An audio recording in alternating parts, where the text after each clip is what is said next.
Welcome to WKIM. We keep it moving. And we are so excited to be with you. I'm Marsha Reeves Jews, and our guest tonight is Simon T. Bailey. And we do not have our producer here with us with Katanya. So if you're looking for all the bells and whistles, they're not going to be here. So just bear with me. We're going to make this happen. But I'm really excited to have this gentleman here. And this book is off the hook. Simon T. Bailey, Ignite the Power of Women in Your Life.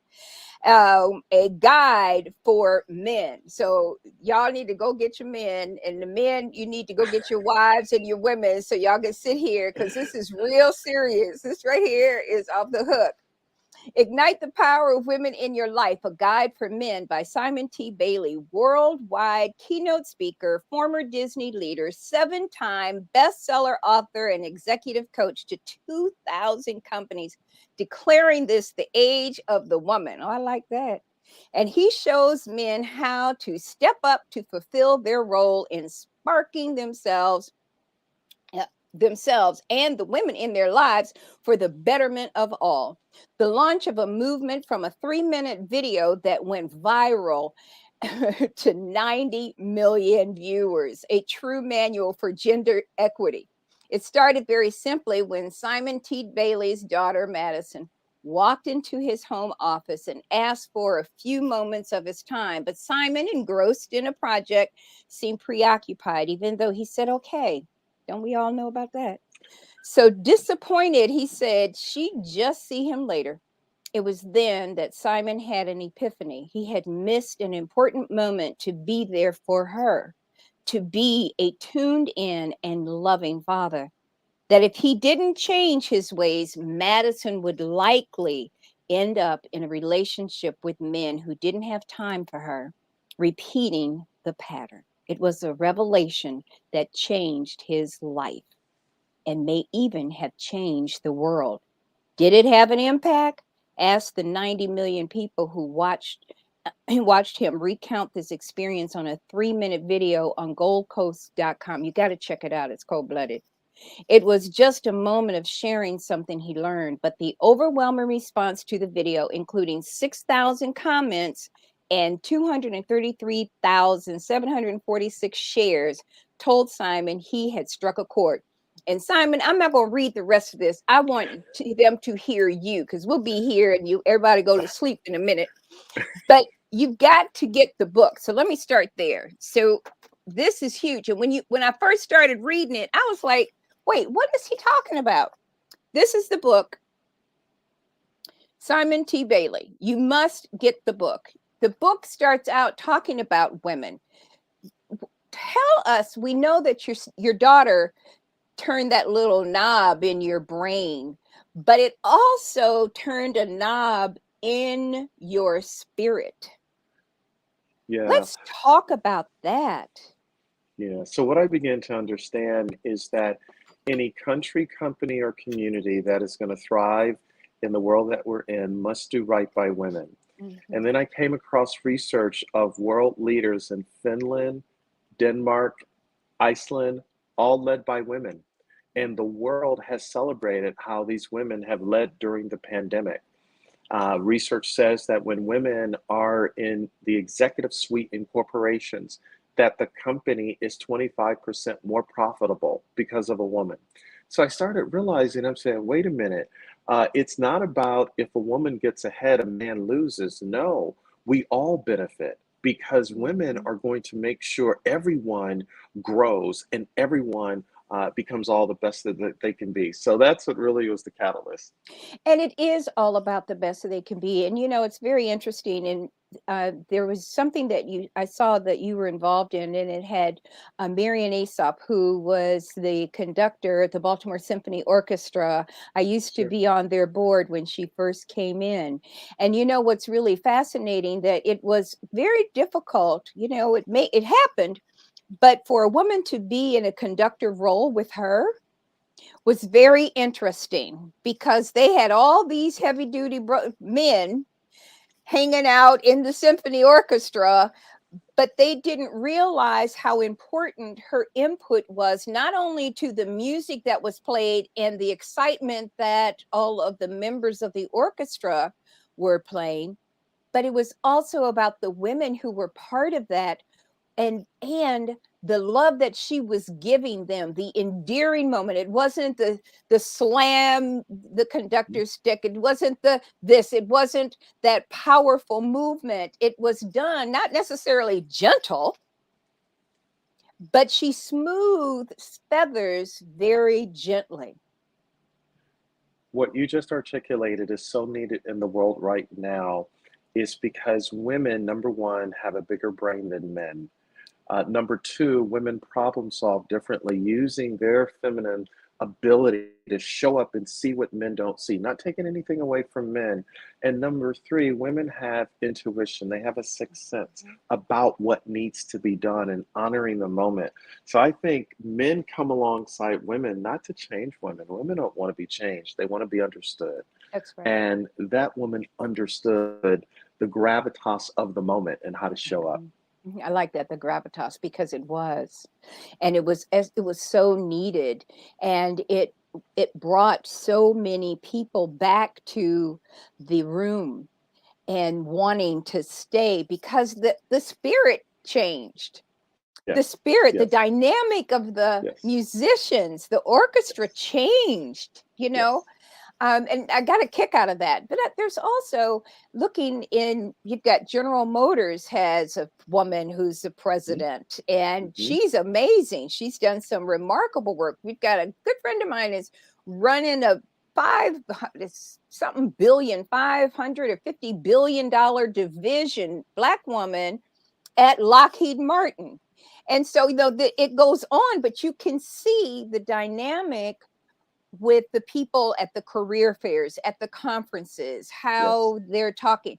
What got you into this? We know that your daughter lit the candle and shined a light on it.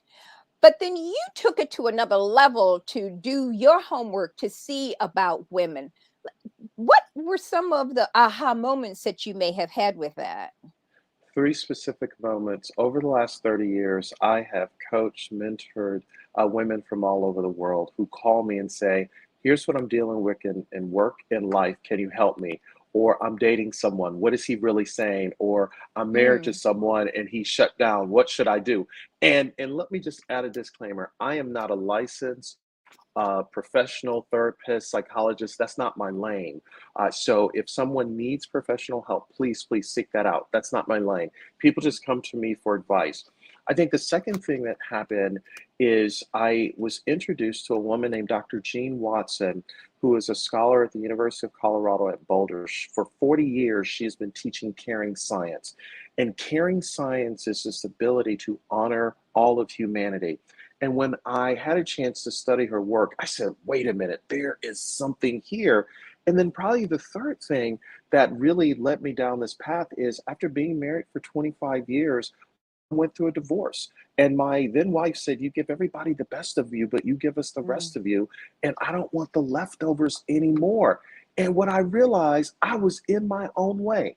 And I went to see a therapist, and the therapist, Anita, said to me, no man wants to sit on a sofa with a therapist named Anita that has been practicing for 40 years and has more degrees than a thermostat. Oh, yeah, I bet you Clarence remembers that. Clarence will always remember that one. Don't get me started about Clarence Thomas. That's another conversation. And Anyway. Anita said to me, whatever you don't deal with will eventually deal with you. She said, Mhm, until you deal with your mother issues, you have mama mhm, issues.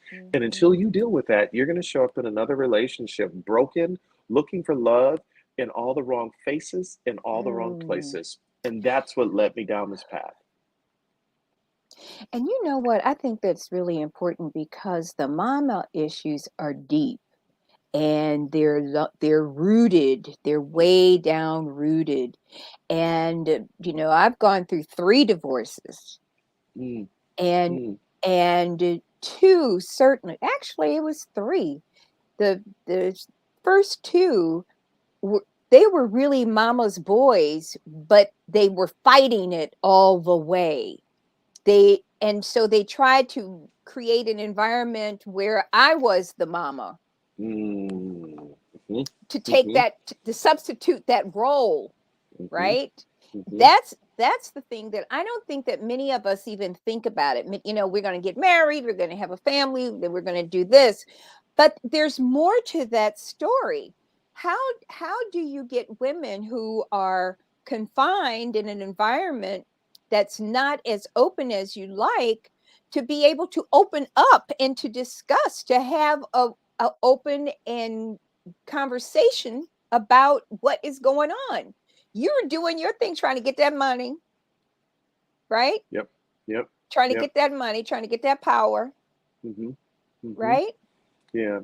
So, as you know, the subtitle of the book is a guide for men. So, I'm only going to share from where I That's sit great. That's what you're to supposed to do. the women listeners. I think the first thing is simply asking him, "Can I give you some feedback?" And asking him if he's open to receive feedback.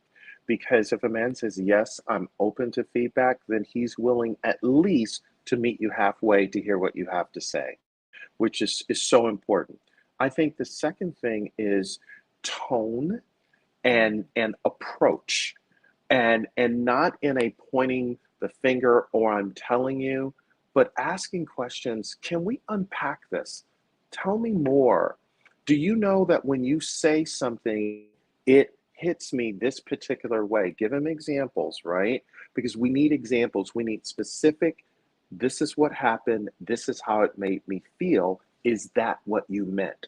So Mm. the more you begin to ask us questions, it invites us into a conversation, not, we're against each other, but you want us to listen 3 levels deep. And so what a Wait a minute, man wait a minute, can wait a do, minute, wait a minute, wait a minute. What what is 3 levels deep? What's 3 levels deep? What does that so mean? so 3 levels deep is sometimes a man has to understand the music of a woman's soul. When you understand the music of a woman's soul and you're listening 3 levels deep, she wants Beethoven, not Tupac. And when I understand Beethoven, number one, I'm listening beyond the words. Number two, I'm also asking her, here's what I heard you say. Is this what you meant? Number three, when you're really listening 3 levels deep, the ultimate question that comes up for the man, even as she is giving you feedback, I hear you. How can I serve you? How can I serve you? So when you go 3 levels deep, it's not about me or she's attacking me. She's invited me to be a better man. So when I understand ignite the power of women, women don't need their power ignited. They need us men to do our work. And if we Mm. show up to have a conversation 3 levels deep, I'm not trying to fix you. I'm not trying to point the finger at you. I'm showing up to say, I cherish you. And cherishing is deeper than love. When I cherish you, I release the need to be right and I'm open Mm. to being better. Oh, that's powerful, because too often many of us feel that we are not being cherished, right? We're Yes. so we're so busy going through the process of the, it's rote, right? You just, Yes. okay, it's 5 o'clock, you got to go do this, you got to make that happen. Everybody's on an agenda, everybody's got a schedule, but we don't really have, quote unquote, that time for us to debrief ourselves, Yes. because you Yes. got to debrief you. Or am I too far? Where I am finding that peace internally so that I can give that to you. Yes. Yes. And you know where this happens? This happens in slowing down to the speed of rhythm, her rhythm. And you come to a place of solitude and you're just listening between the sentences and you're dialoguing, not just talking and Mhm. filling the air. And what happens is your soul begins to do a dance. And experts say if you were to measure our heartbeat in the moment of a true, authentic conversation, our heartbeat would be beating at the same pace, and the conversation would be like a tennis match, serve, Mhm. volley. Because when I choose to serve a woman, I'm not there to fix her, I'm there to honor Mhm. her. And how I honor her is saying, what you just said was so profound. Can we double click on that? Tell me more because I want to grow. Hmm. And yet, yeah, and too often, if the man cannot make that leap, he's trying to then do a grand slam. Yes, yes, yes. And women don't need grand slams. They At just want all. they just want a base hit. Like, At can we just all. get to base one? Come Can we on get to now. base one? Hello. We get to base one We and we don't want to start do all there. that. We don't want to do all that. All that extra.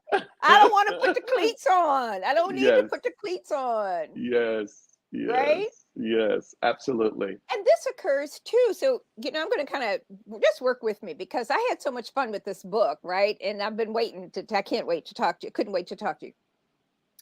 But in business, you've got the same thing. You got to dance because you've got men who are working, who are your seniors. They are the people who are the leaders of the organization, and you have to be that supportive person no matter what your title is, right? Hmm. Hmm. But Hmm. then you also have your subordinates and the people that work with you and your partners that are part of the same thing. How do you find that balance? Because now you've got to, and these are all men who are coming at this all totally different. They're superior. I've got more years than you. I'm making more money. I'm on the 12th floor. You're on the second floor. And you've got to work within the confines of what I need you to do. Right. So, yeah, I think every man's got to look himself in the mirror in corporate America and say, have I been intentional about being an ally for a woman and giving her a hand up, not a handout? Number two, how do I begin to ensure I'm giving work to women that allow them to advance in their career, not just stay where they are? That's not fair. That's not right. And then number three, do I speak up early and often when women tee up ideas and suggestions to promote her idea and suggestion and back her up? And not allow anyone else to poach the idea or steal the idea and take credit away from her. Mm. When you Wait, wait, really, wait, wait, wait, wait, wait, wait, wait. Woo! Whoa, that's a hot button for me. People do steal your ideas as women. Men think that they can just do what they want to do, and the senior executives allow it. How do they you do. manage that? That's happened to me on numerous occasions, and I just had to get that little ignorant South Bend, Indiana girlfriend out to talk about that. And you shouldn't have to. Well, if you follow it, men who steal ideas from women, their career trajectory may plateau. They may succeed for a moment, but they will never succeed long term because what goes around comes around. Mm, If they poach the idea without giving proper credit to a woman to honor her, because of the law of reciprocity, they can only take it so far because it wasn't their creation. But here's the flip side. When you come from a place of abundance instead of scarcity, so mm, individuals, men who steal ideas from women, have a scarcity mindset. It's a fixed pie mindset. There's only so much pie to go around, and I got to get mine. So I'm going to push her down as I push myself up, right?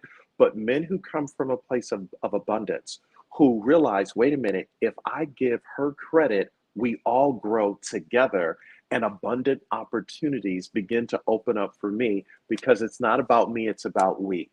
And mhm. really, really honoring that. Men who come from a place of abundance have put their ego in check. Ego stands for edging greatness out. So a man will never step into greatness in corporate America until he begins to understand, when I respect, cherish, and honor my colleague for what she brings to the table, even if she is smarter than me, in the end, we all win. In the end, and that's the goal because it's all part of team, Yes, right? yes. So, so I found this really interesting. We men know that powerful women have existed since the dawn of history. And then you go through the article and it's talking about this particular paragraph. Queens come to mind: Cleopatra, Catherine the Great, Victoria, and Elizabeth the First. Then there are the female warriors like Joan of Arc. What made you go into this level of? It's wonderful. Because I wanted to paint a picture on the canvas of the mind of every reader to say it's always been around us, but sometimes you can't see the picture when you're in the frame. So I Mm, wanted to just give them a snapshot of here's what's all around us of great women. So let's even go specific as I talk about this. Barack Obama, President Barack Obama, an amazing man. But we all know the true power in that relationship was Michelle, not taking anything away from President Barack. But what made him great was the woman who stood beside him, sometimes in front of him, pulling him forward. And I'm sure if we were to ask him the question, he would say the same because Michelle knew who she was, and we knew that she loved her family, she loved her husband, and it showed the tenderness, the kindness, the strength, the power. So when a man understands that's what a woman brings to the table, when you come in right relationship, it's all around you, but we just don't notice it. We don't pay mm, attention to it. So that's why I use those examples. because we don't pay attention to it. And you see it. It's right there. It's right It's right there. there. It's all in Yeah, your yeah. face. Yeah, yeah. That's why the side mirror says objects might be closer than they appear. Right. But it's a blind spot. That's So exactly it's a right. blind spot because I don't want to see it. Because Because it's there. if I choose to see it, I'm going to have to adjust the direction of where I'm going. But because Mhm, I'm stubborn, I'm set in my ways, I have a fixed mhm, pie mindset, I'm not changing. Yeah, whatever. I'm gonna keep going because that's just who mhm, I am. Really? mhm. How's that Period. working for you? And it doesn't. And it Right. doesn't. And it doesn't. So there was something else that I think is really cute in here. I mean, this, I've got all kinds of circles and highlights, and you got highlights, and I added more. Why do we need women now more than ever and more than we know? Wow.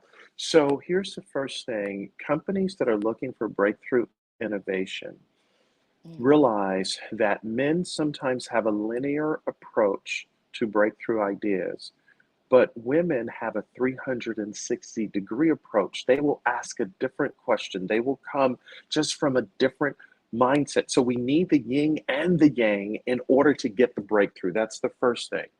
The second thing is let's think about this amazing planet that we're on. 7, almost 8 billion people on the planet, right? And when we begin to look through history, any country, city, state, family, there was always a woman. So, point in case, when we look at Dr. Martin Luther King, and everybody talks about Dr. King, mhm, but the strength was Coretta. mhm, It was Coretta. And though Coretta didn't say a lot, she wasn't out publicly, it was her presence that said everything because she stood by Dr. King. When you look at John F. Kennedy, for whatever we know about him as a president, we know that Jackie Kennedy, she was powerful and she didn't have to say much because her presence. So when we begin to mm, understand that she would say things that we may not have seen publicly, she was the influence. Coretta King was the influence. So when we understand that and we bring that into the 21st century in a world that has just come out of a pandemic, dealing with the Ukraine, gas prices, stock market, the bottom is falling out. Women have this ability to show up and say, how do we give birth to mm, new possibilities? Because in the word woman is a womb man. So when I understand as a man, when I give a woman a sentence, she will give me a paragraph. When I give her a problem, she will give me a dissertation because in her womb and how she's wired is to birth possibility. Why would I stunt my growth? Why would we mm. prevent us from growing if we didn't tap into the womb man, the man with a womb, to find out where should we go? What can we do? How do we get there? So, I like when I'm talking to authors, I like to go from the front of the book to the back of the book and do all this. But let me just say this to you right here. This is really powerful because one of the things that we don't really recognize, women and men, We don't even see what our female leaders are actually doing all the time, right? Because we don't even know what we're supposed to be looking for, Yes. Yes. right? What are we supposed to be Yes. looking for? And so Yes. when as you're moving through this process, my brain is like throbbing because every woman who has been in a leadership role, and if you use the best leaders, Michelle and Mrs. King, those women were solid. They were unwavering. They are very clear about the mission, right?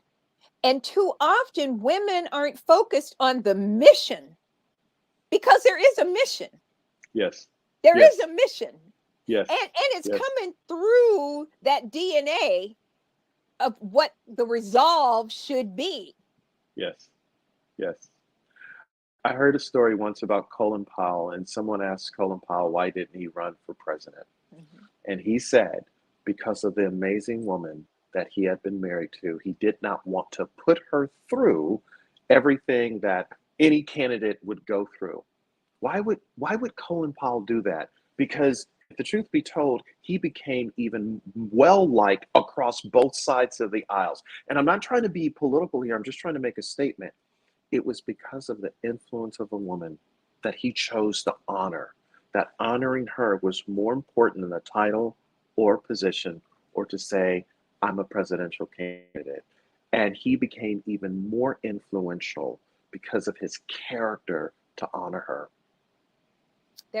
Those 4 stars, first of all, the fact that the age that he was, and for him to grow, and I've worked with the United States Marine Corps, and to see this Black man get to a 4 star. We just got another 4 star Marine the other Mhm. day. And so when you see that work, the work that his body of work didn't need him to be the president because he had led more than most presidential candidates could even fathom, Yes, right? yes, They can't wrap their yes, brain around that. But you're right. Mrs. Powell was real clear about what she wanted, what she couldn't do. She had been around for him to be a 4 star general. She had been there for decades. She had yes, seen, yes, she had yes. seen all that foolishness. And she was of a tender age at the time he was talking about doing that. I know she probably sat there in that kitchen and said, man, what? Yeah, we ain't Yes, doing that. yes, But the reality is that she had that power. She still has that power. And that power, when we look at it, how do we get men who don't really understand that in those situations the power is jointly shared, yeah, yeah. but So, it's different yeah, it in how is, it and appears. mhm, mhm. I think it's to your point. It's really being open to wanting to. I think some men don't lean into listening like I did. My failure is because I had a need to be in control. Mhm. I had a need to be the guy, and it was a huge miss on my part. So I Mm. think number one, do I really want to let go for who I become in the process?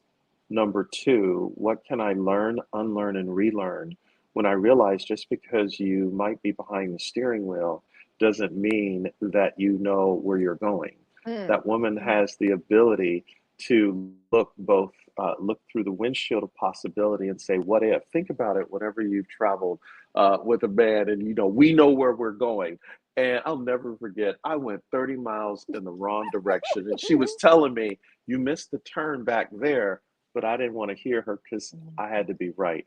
So I Mhm. think being saying, well, tell me again, and you know what, you're right, and I'm okay if I follow you.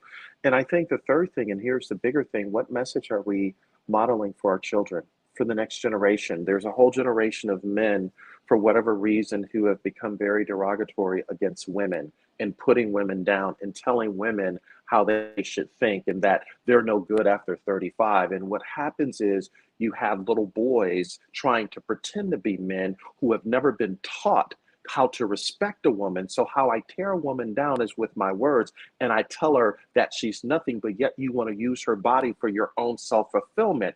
And what I say to you, that is absolutely wrong.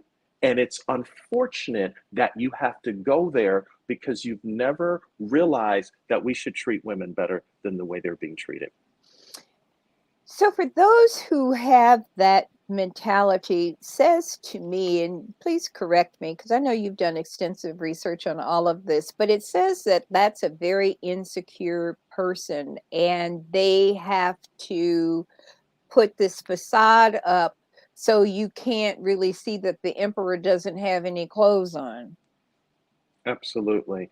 And it's a spirit of control and Mhm, manipulation because I mhm, manipulate you by telling you how to think because I am insecure in who I am, and I will pretend like I am the masculine macho guy. And unfortunately, you've got a ton of young guys following you who have never been fathered properly before, and they're mm, listening to whoever has the loudest megaphone to say whatever they're saying. And the unfortunate thing is because there are more women enrolled in college right now than men, women are coming out and saying, "Who am I going to marry if guys are not keeping up?" So listening to these voices mm. of "I'm nothing after 35, I've got to give up my body, I got to take care of you, I've got to do all of these things" is so degrading and it's discouraging. And I think someone has got to come out and say, "Guys, fellas, time out. Why are you doing this? Because we're going to impact a whole nother generation and we will never get into the Mhm, future together." mhm. I think there's so the insecurity is profound. Their insecurity is profound. And when you look at men, particularly those who are abusive, that are emotionally, mentally, or physically abusive, that person has some serious, not only character flaws, but insecurities. So they're putting up this facade to act like they're that person, where in fact they are little punks and little kids who really don't want you to see who they really are. So they have to keep you at bay. Mm, They have mm, to keep you at bay. So you really don't get to see the real them, right? And mhm, when you do get a glimpse, they can't handle the truth when you tell mhm, them. mhm, mhm. One of my greatest failures is I would meet amazing women that I dated after my divorce, and I wasn't man enough to have a conversation with them as to why I was running away Mm, and why I ghosted them or why I didn't deal with my unfinished business. And to your point of being insecure, when I went to see a therapist, she said to me, "You have self worth, self esteem, self confidence issues that's tied to your mother. And until mm, you get it right with mama, you will never be able to show up whole, WHOLE, in a relationship because you have a hole, HOLE, in your soul." And it was a very strong conversation, that particular therapy moment. But I recognized, oh my goodness, I have this repeated behavior of shutting down, of disappearing. I can't get my way. It's fight or flight. And I'm insecure. And if I get into this relationship, what about this? What about this? And I ran. And it was wrong. And obviously, I've apologized to those women. I apologize in the book. But what I recognize, and hear me, I'm not coming to preach against any guy. mm. It's just a No, guy. this is real. Yes. I'm just having a conversation with you. I would invite you to do your work and go and see a licensed professional and begin to talk about the things that you have suppressed. Because when a man abuses a woman, you're really abusing yourself. Woman, you're abusing yourself with someone who can actually help you Mhm, become a better man. mhm, And it took me a minute to really get that, say, wait a minute. She's not trying to work against me. She's trying to help me. I got to get out of my own way. And the only reason I can have this authentic, real conversation with you is because this is something I'm continuing to work on. Mhm. But I want to call it out for those men who are struggling. And I'm just inviting them to say, dude, let it go. Allow her to help you if she is capable and willing. But hear me out. She doesn't need to take on a project. You are not a project, right? So how do Mm. you come in to a relationship saying, I'm flawed, I'm perfectly imperfect, but I'm willing to grow. I'm willing to learn. I think it's really, as I said, I've had several husbands and needed to leave because they couldn't address their issues. They they were always putting a facade in front of them, some sort of barrier that would not allow them to open up and find that little crack. There's a crack somewhere in your heart. And I used to say that you got a crack in your heart. There's something wrong with you in your heart. And it's not just the basics of who you are, but it's in your heart. And your heart, they're the issues of life, right? Mm, absolutely. And so, if you're not looking inside your heart and dealing with what your heart is really saying to you, then how can I be here with you? And people are saying, why would you leave? I ain't staying here and doing all that. I don't care. I'm still not doing that. But there are some women who don't have the ability to make that decision, to make that move. They're in so deep, they don't want to. I've made this major investment. But it's hard when you don't have a person who won't deal with who they are and what those shortcomings are. I always used to use this term. It's how you see yourself. And Mhm. if you don't see yourself being this, and this, how can I be with you? It's interesting you say that. I believe people have to want it for themselves, right? And you can't want it more than they want it. That's And Dr. Rick Snyder was a scholar at the University of Kansas for 30 years. His research was around hope, and one of the things he talked about was willpower, way power. mm, And what I believe, when you have the willpower, you will have the way power. You will find a way to deal with your heart. But if you don't have the will, you will stay in the way well, the because old saying says, where there is a will, there is a there is a way, way. Yes, right? yes, yes, So if you yes. haven't even started down that track going down the road, how you gonna get Right. there? That's it. You can't get there from here, That's it. right? Yes, I love yes. this book. I love this book. I love this book. Over the past 35 years, you have fallen flat on your face many times. I know now that I have struggled with low self esteem and low self worth all of my life. I now know that I didn't like or love myself, and I sure didn't know how to be in a relationship with another person, let alone a woman. That you were pulling back the, the covers, man. That was some serious stuff. I had to.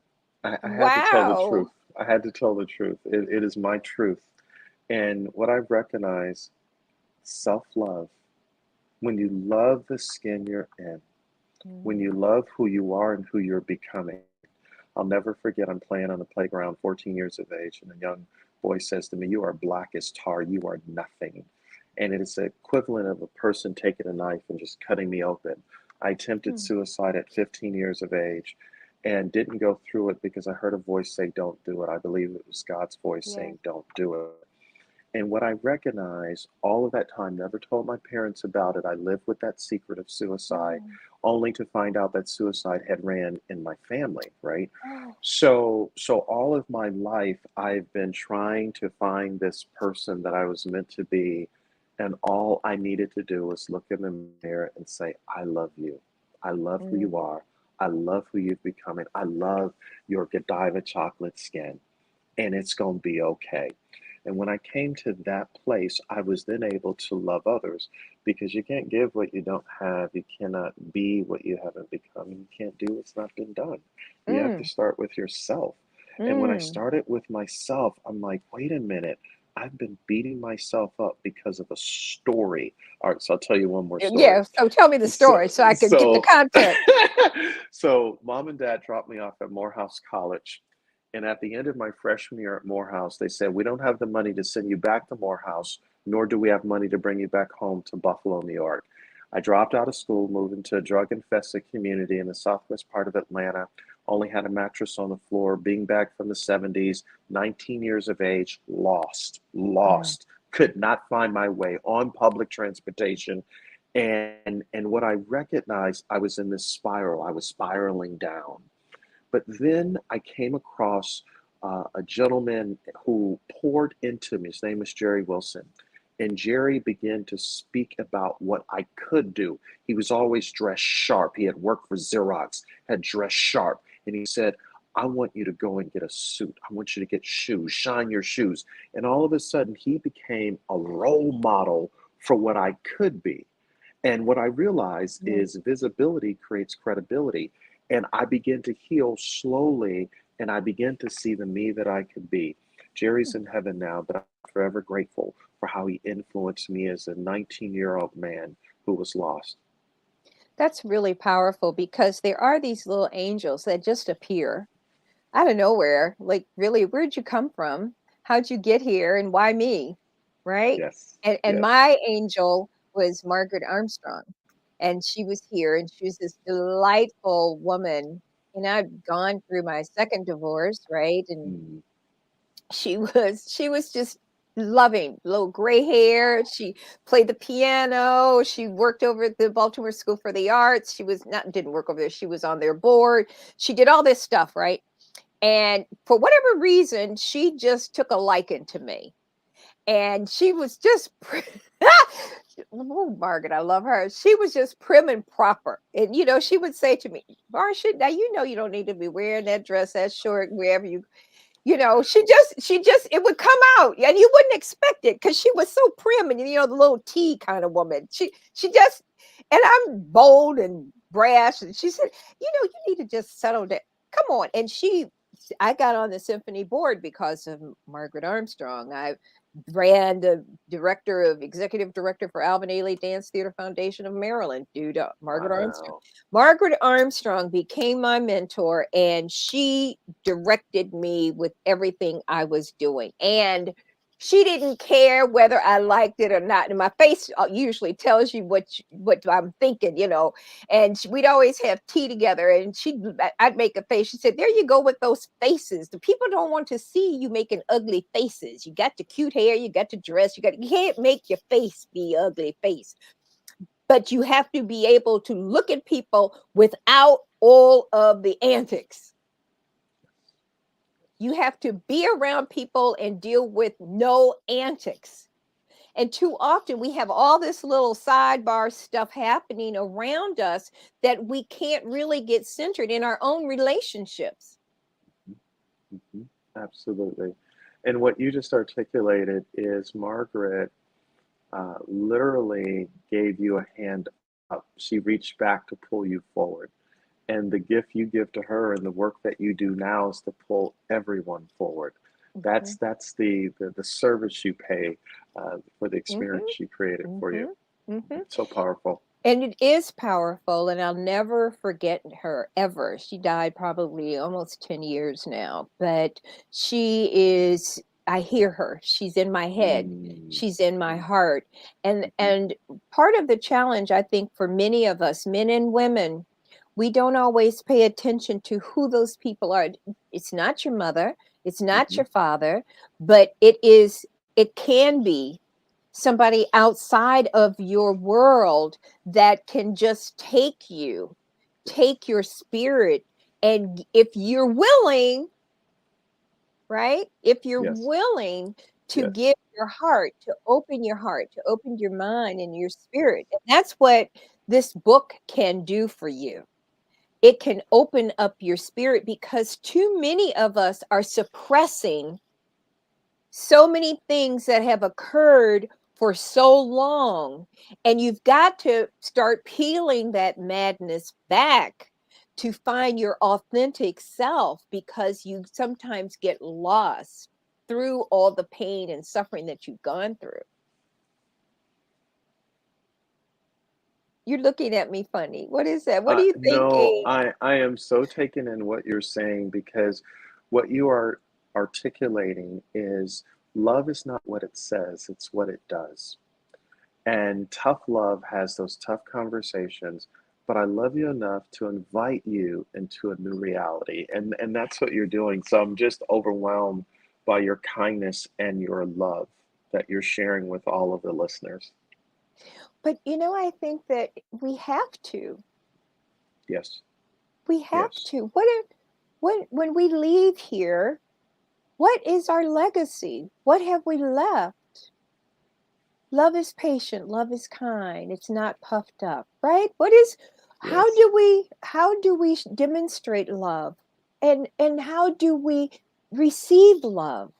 Can we be open to receive that love in spite of all of the chatter, all the Hmm. noise, all Hmm. the noise impacts us sometimes. It's too much. It's just too much.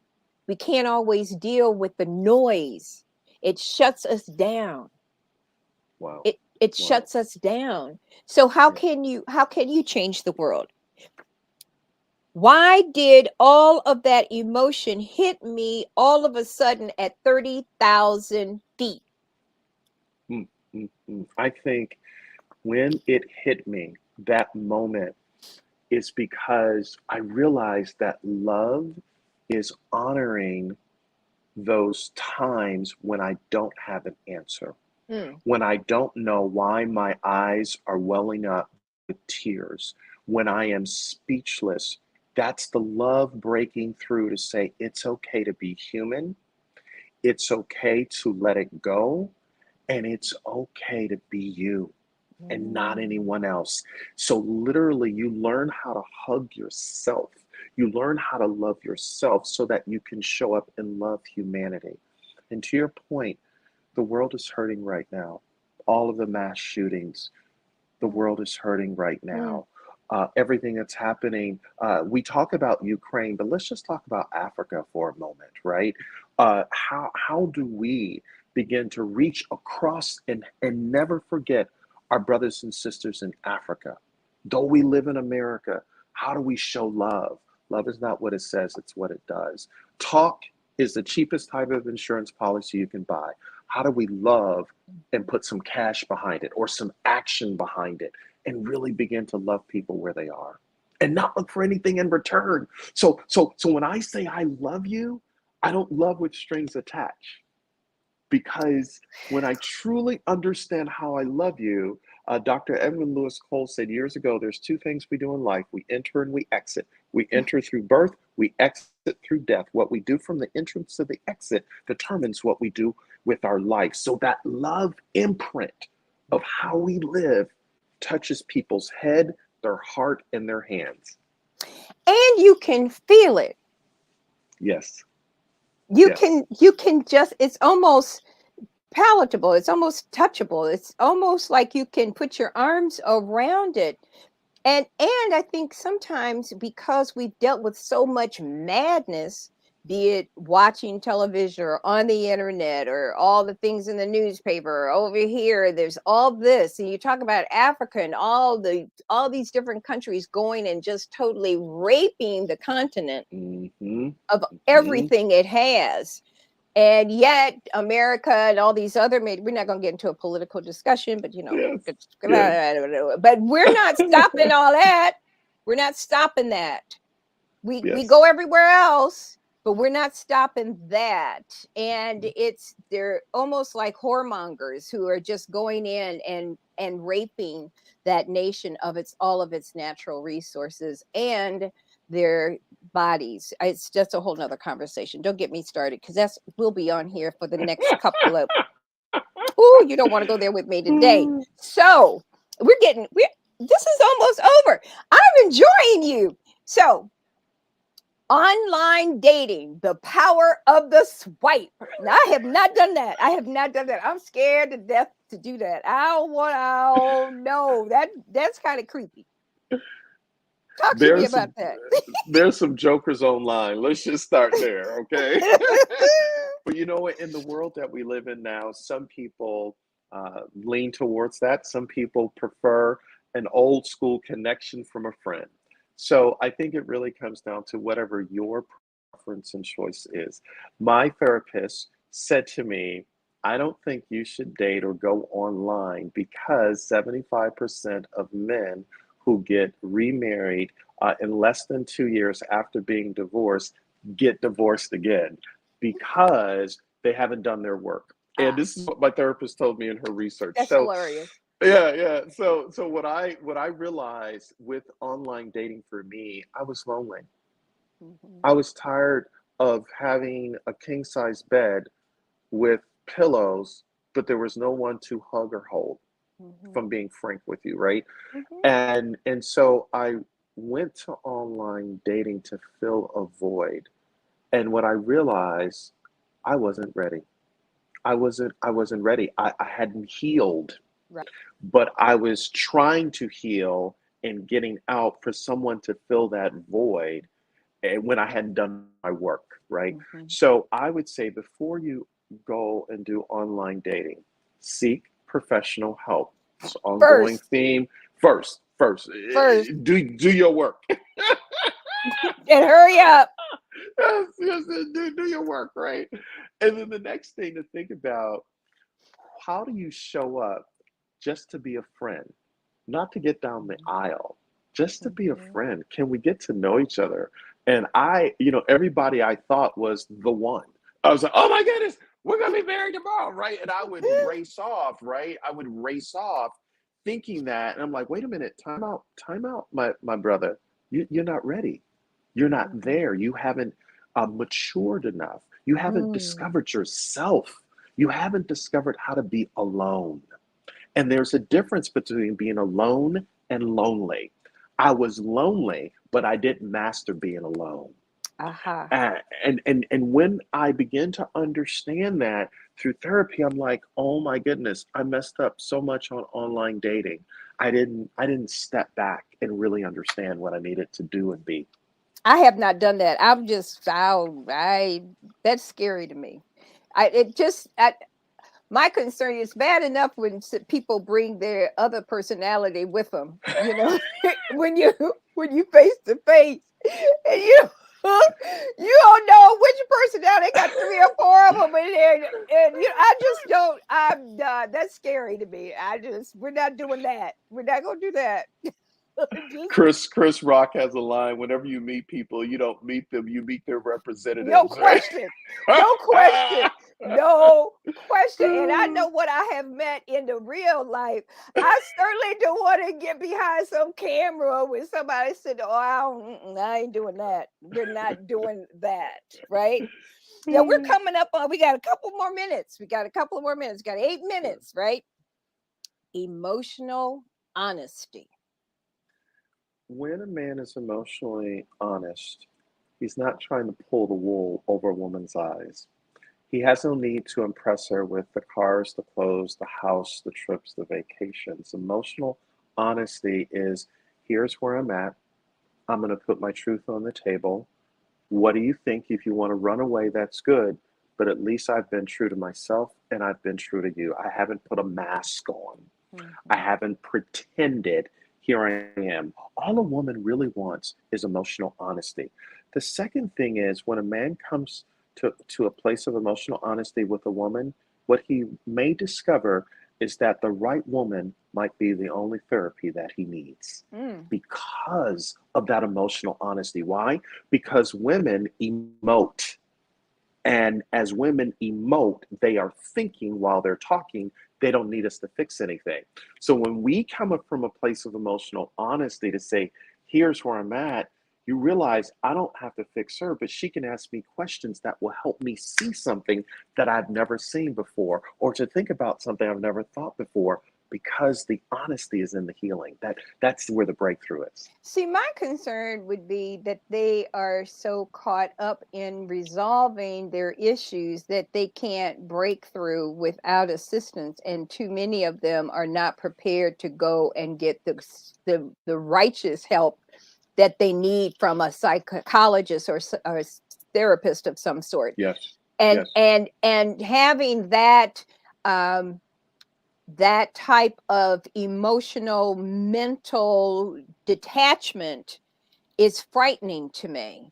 My Mm, first husband had some needed to be institutionalized, should have been institutionalized. I can't imagine that being behind the screen, then you don't even know. mm, So if you're in the natural, you can pick up on things, but you can't pick up all of those little nuances that somebody has when they have a screen over them. mm, mm, mm, mhm.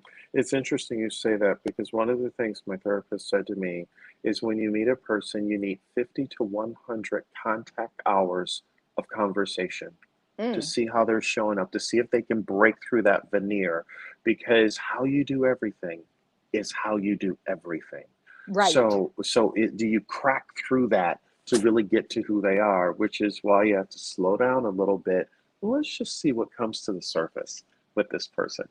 Because it's scary. Hmm. Hmm. And Totally. like I said, they don't always, they send a representative sometimes, and it takes a little while for you to see that real wait, where'd that come? Who is that? What you say your name was? Oh, I'm sorry. Sure, sure. Drop the fig leaf, come out from hiding. Mm.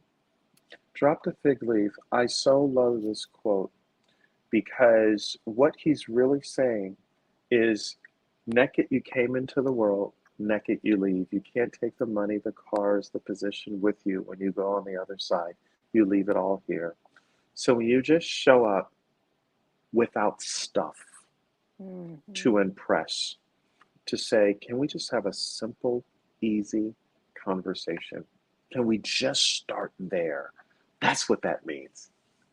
But what is that conversation? How do you start that conversation where, you're newly meeting, you've had some light conversation on a phone, but now you're in a place where you are sitting across from somebody at a table. What are some of the things that you look for or did before you remarried, but what are the things that you're looking for? What is it that you see, or what do you hope to see, or what don't you want to see, or the things that you need to protect yourself with? So I think a simple question, ladies, is to start with tell me about the first woman you ever learned to love. Mm, And gentlemen will generally say the first woman I learned to love was my mother because she was the role model. Tell me about your mom. Tell me, how did your mom impact your life? Tell me about your father. Give me the backstory. And then you have to be willing, if you want to, if the relationship has evolved, to go there. I think the other thing is that if the person has been divorced, ask the question, if I was to talk to your ex, what would they say about you? A very interesting question, right? Another question would be if you could have dinner with anyone in the world, who would mm, it be and why? And what questions would you ask them? And it lets you know who influenced them, who who shapes their thinking, right? I think another question, because I think the quality of your questions determine the quality of the answers. The mm, quality of your questions determine the quality of your thinking. Another question to ask is tell me about a time when you failed, mm, because in the dictionary, failure comes before success. And what you're looking for, does this person really honor the failure and did they learn? Or do they say, well, I did it, but I went and I became successful again? Right there, that's very telling that they have not dealt with closing the gap between the failure and success, because failure is more important than success, because failure is the teacher. So it's those mm. questions you want to ask to see where they are. Have they evolved in their thinking? The last question is, Let me meet a friend of yours or someone that you call a friend. And what you may discover is sometimes, and this was in my own life, so I'm just going to use myself as an example. I was married, but I was associating with men who were not marriage minded. A difference, right? A Oh, that's a difference. whole nother So, personality. so it's asking that question and just listening, just listening. That's a different personality. So we're about to wrap up, and I just want you to answer this question in your book. Who are you at your core? Who am I at my core? Every day I wake up to hug people with my words. That's Mm, who I am at the core because language is the software of the mind. So when I hug you with my words, it carries my energy of love, my heart to your heart. And that's the difference. So you know that I don't have an agenda. I'm not trying to pull the wool over your eyes. I'm just simply here to hug you with my words. to hug you with my words. Simon T. Bailey, Ignite the Power of Women in Your Life. Okay, wait, here it is. You see the book? Go get the book. Yes. This is the book. This is a book. And it is worthy of your time and your money. And actually, it's really something that you should share with your mate. I think this is a very interesting book. It's provocative and it gives you a lot to think about and to digest. So, Mr. Simon Bailey, thank you so much for Thank you. joining us. I Thank have you. Thank you. truly, truly enjoyed you tonight. Thank you. Thank you so All much. Thank right, you for sir. having me. Alrighty. Yes. Okay, take care. Take care. All right. Alrighty. Well, we're very excited. This was a wonderful interview, and I'll tell you, we are just tickled to be able to have had Mr. Bailey here with us today, and I am just thrilled. We also, our next guest is a dear, dear friend of mine. Brenda Goburn Smith is a professional resume writer and certified career transition coach, a welcome companion expert for those charting a new career path. Understanding that many very talented people have difficulty presenting and expressing their expertise and value became a catalyst for her business. Brenda brings 20 years of communications and marketing experience to her perspective honed as to her perspective experience to her perspective honed as a serial entrepreneur. One of the many personal life lessons learned is that your life is subject to change no matter your current situation. Please help me welcome Brenda Goburn Smith. Hey, Brenda. Hey, how are you today? I am just peachy. I'm so glad to see you again. How's everything going? Going very well. The weather is great, so I'm doing very well. I love it. Well, you have been doing this for a while, this whole business of career development and working with people through their resumes, and you have touched so many people's lives and running as the executive director for the President's Roundtable and all of the work that they were doing and you being on top of all of that. So you've been in the field. You know exactly what's going on. Share with us why this is all so important. What is it that we should be doing in terms of developing a career in the time of COVID? Well, it's not so much in the time of COVID, it's just the times that we live in Okay. because COVID absolutely has impacted everything. And even as COVID is diminishing somewhat and more people are not dying from it, um, the way the world operates has just changed so much. Um, what you do in your personal life, your social life, what you do for entertainment, what you do for your career, all of that is more or less up to um, not just changing because of outside sources, it's also changing inside of you because you now are viewing the world very differently because of the impact of all the changes. And sometimes that can throw you off balance because change is very difficult. And especially if you're doing it in isolation. If you are the one talking to the one in the mirror and the conversation is just between the two of you, then you are getting a stilted impression of the rest of the world. So it just behooves everyone to embrace change, prepare for it, and anticipate it. So it doesn't matter where you are, what your station is in life, um, it's going to be subject to change. And the only way that you can cope with it is that you go internal to absolutely confirm your strengths and how you're going to approach those changing situations because they are going to come up. But sometimes you want to do what you want to do. How do you navigate the world to where now you're between home and everywhere else, right? Your life's not the same. Right. But what is it that should be the main focus? How do we, I want to move in this direction.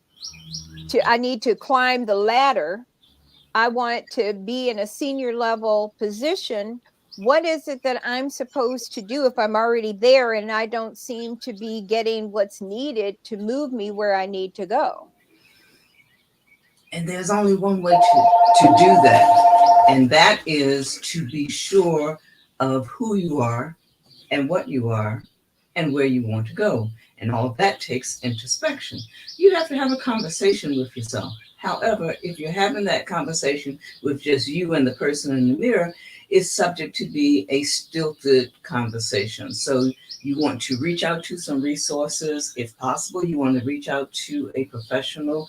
But most of all, you want to be able to talk it out because when you have to talk it out and express it, your brain has to kicks in and it says, let me make sense of what I'm saying.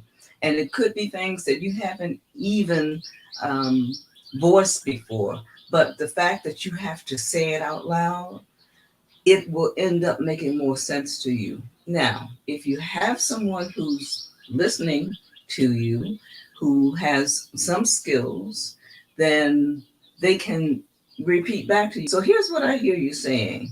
So, or 5 minutes ago, you just said this and now you're saying that. So your brain clicks in and your brain knows what's real. So those conversations need to be held, one with yourself and two with a objective listener. But here's the thing. So I was trying to find the list that you had with the little time in the headers that we were talking about, and I Mhm. can't get to them. Mhm. But one of the things I think is really interesting is, you start down one path where you're going to be this person, and you've got the light, you see it shining at the end of the tunnel, and if I do these things, I'm going to be able to grow and make all the money that I want to make and buy the house I want to buy, and I'm going to be able to do all this. But I haven't done several things to put in place. What is it that I can that can help assure me that the steps that I am taking, what should I be doing? Because you go to school, you get the degree, and then you walk out, but there's no operational document. Okay, so it's not just about the job and the career and climbing the career ladder because the career ladder has been dismantled. The companies no longer have you on a track where you just progress and it's expected and it comes automatically. So that means that you have to manage your own career, that you have to be the one to make sure that you are positioning yourself. So that means that you have to be paying attention to you. And a lot of people don't update their information about who they are. And that might sound a What do little you mean? who they are. They don't update it. What do you mean? Well, okay, so when you were at 16, your aunt labeled you as brilliant or lazy. That stuck with you. Mm, And the rest of the family picked up on that. So now they all call you brilliant or lazy. And so you internalize that. So that's who you think you are. But everybody grows. You're not the same person that you were when you were 16, 22, 32, 42, or 52, or 62. Your outlook on life is different. Your experiences um, are different, and they have all brought you some wisdom. You, your desires and your goals are different. I have a survey that I use with clients, especially those who are trying to change career paths. mm-hmm. And one of those surveys says, "What makes your heart sing?" People don't think about that. You know, you kind of get on a track and you just keep plodding along. Get the house, get the car, get the children in school, get the children out of college. Okay, now what? Mm-hmm. Or you get in a track, you come in the entry level, you get a promotion. Next thing you know, you're a manager. Is that what really fulfills you? Is Mm, that really meaningful work for you? And that's where a career coach comes in. So we ask those not so obvious, thought provoking questions, and we listen intently. So for me, I put my clients through some assessment tools, and what I'm looking for is a reoccurring theme. Because if it tells me that you're this kind of person, enjoys this kind of task or work preference, I'm looking to see how often that shows up. But you might reveal something very different. A lot of people are very upset or uh, not happy with the jobs that they're holding now, but they don't know where they want to go. They haven't done that exploration of themselves, or they mm-hmm. haven't updated who they are. That's what I mean by that. Mm-hmm. And one of the ways that we get to that is that we do personal branding. So we ask, so what is your story? You know, what can you do? What do you want to do? What do you do well? And what's your value? Because you have to bring value to situations, opportunities, and relationships. So, but if you're clear on what you bring, then you make clear, better decisions because it suits you. It's introspection. If you don't go inside, you're operating at forces outside of you. That's not Mm-hmm. going to be helpful because further down the path, you'll sit back and say, oh, you know, I'm really not happy doing this. I really don't like being with this person, or I really don't like this job path. So that's why you want to take a step back. And thanks to the pandemic, a lot of us have had some time to step back and examine what it is we are doing every day. Is it fulfilling? Now, most of the time, they're looking at it from a perspective of their career and their job. But along with that, they're also looking at it for some work life balance. You'll hear Mm-hmm. more companies nowadays are far more flexible with meeting what the requests of new clients, new employees, because they want them to stay with the company. And they Mm-hmm. understand that it cannot just be a rigid set of rules that you're in by 9, out by 5, and 30 minutes for lunch anymore. People want to be able to go to work, and if they have to or want to, they could work from home for a couple of days. And companies are very amenable to setting up situations where the employees feel valued and loyal. Mm-hmm. Mm-hmm.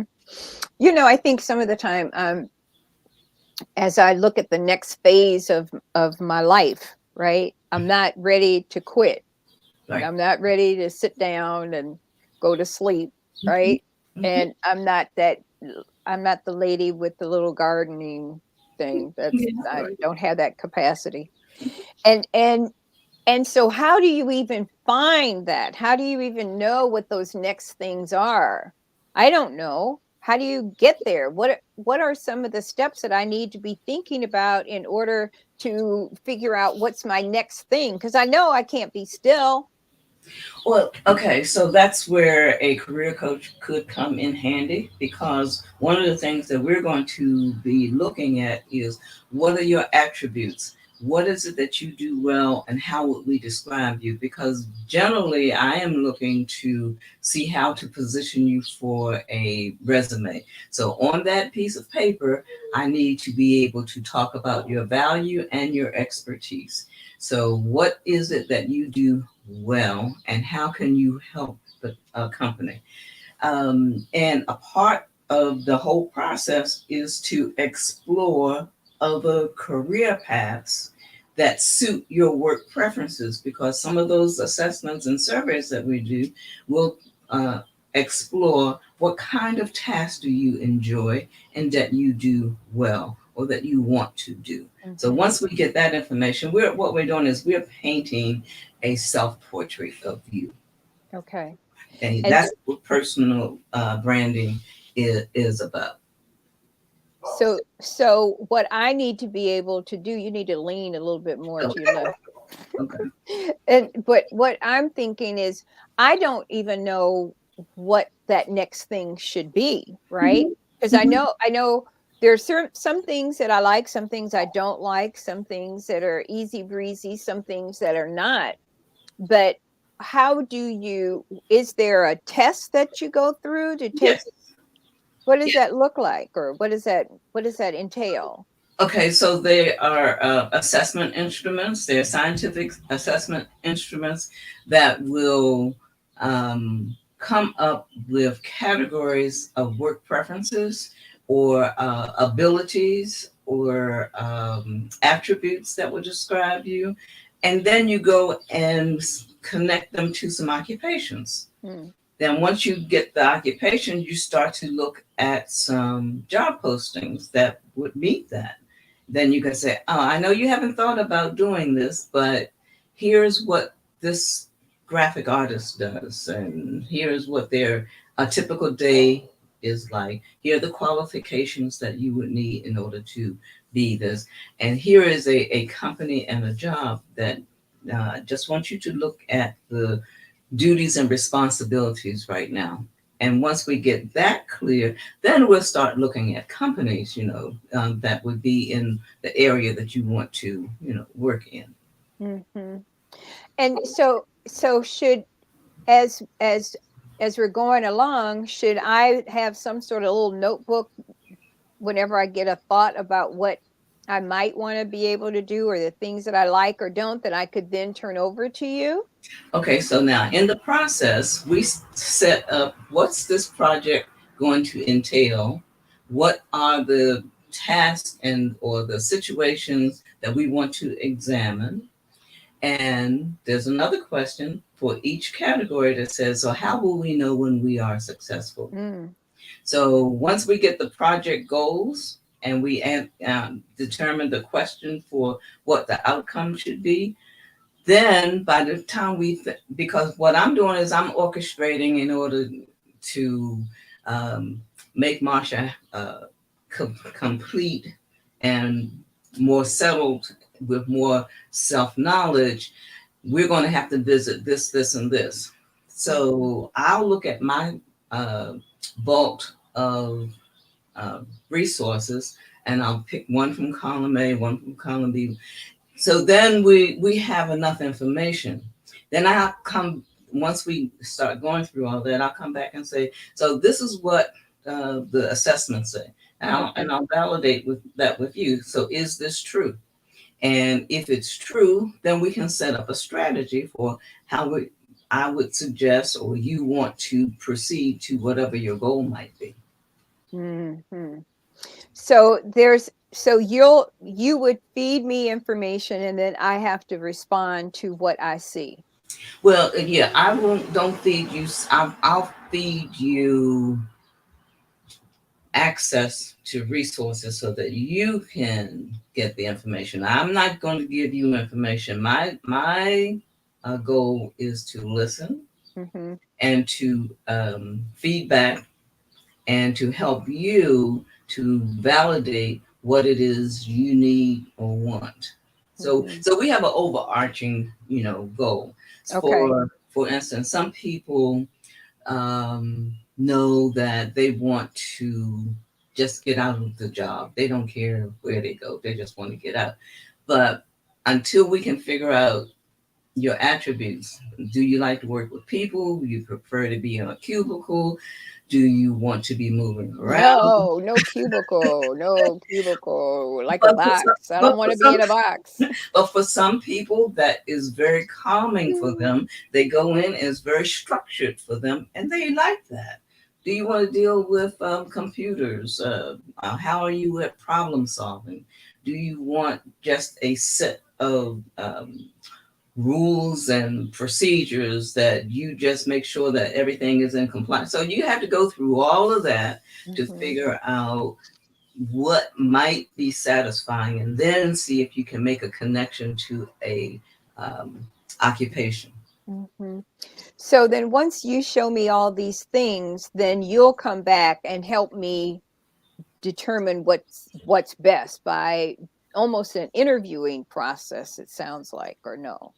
Well, what we do is we come up with a personal branding statement. Okay. Personal branding statement is a succinct statement of, this is who I am, this is what I do, this is what I do, or here's my value to you, or here's my destination. If you can answer those questions, And my destination to get a check.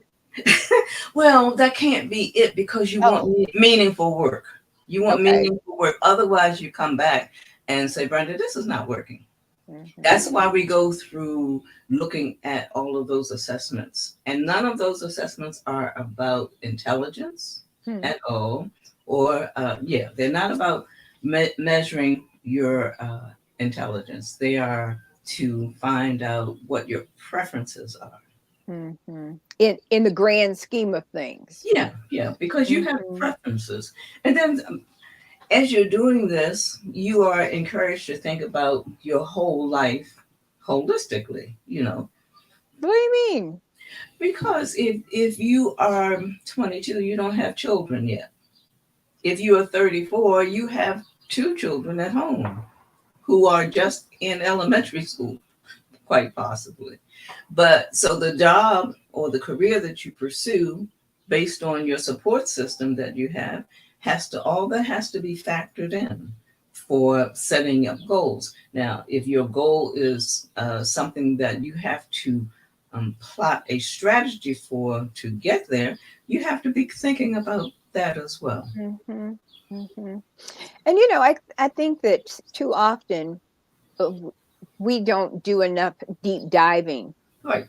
right? To really, okay, it's time for me to find a job, and okay, oh, what does that mean? And it has three sentences about what it is, and then you're supposed to call and go through this whole process, but you really don't even know what you really want Hmm. because they haven't even given you enough information to help you make a decision.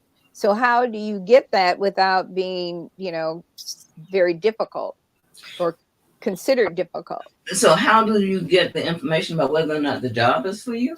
Yeah, or what is it that if they're not, right now everything's online, right? So how do you go through and start dissecting to figure out if these positions are what you need?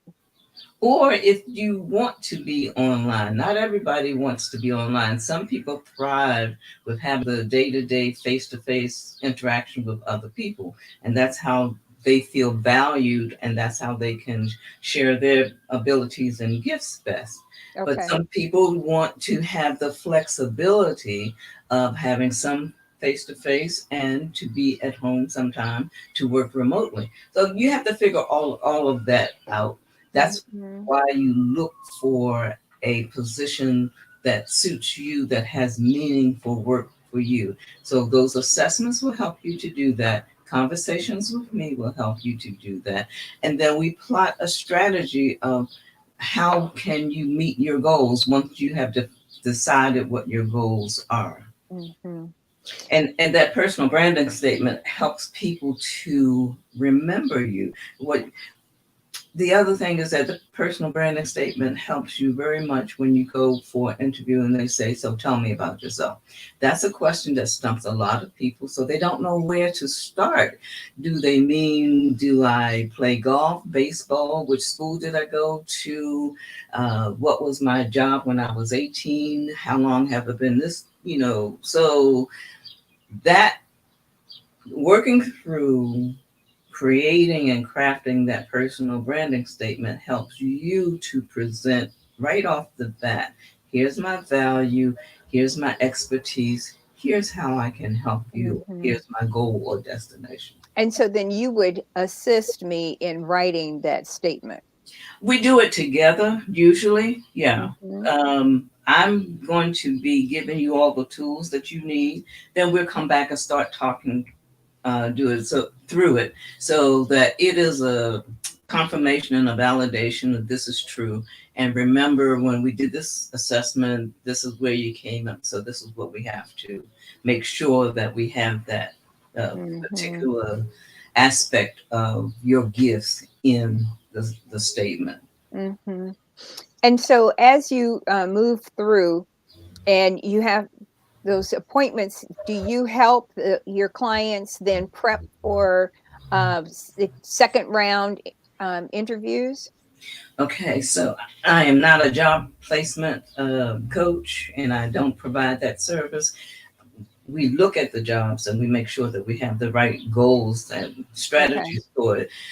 But I do have interview preparation because people get thrown off balance very easily with interviews, partly because most people feel as though the interviewer is judging them about whether or not they are worthy of the job or capable. And by the time we finish doing our preparation, they understand that this is a two-way exchange. I'm interviewing this company because I'm going to be giving them an awful lot of my time and Right. talent, and they're interviewing me to see if I can help them to produce their services and products. So it's an exchange, and if you go in with that attitude, the conversation's much smoother. You are not as nervous. Now, there are some things that you have to do ahead of time because interviewing has changed so much. There's a Really?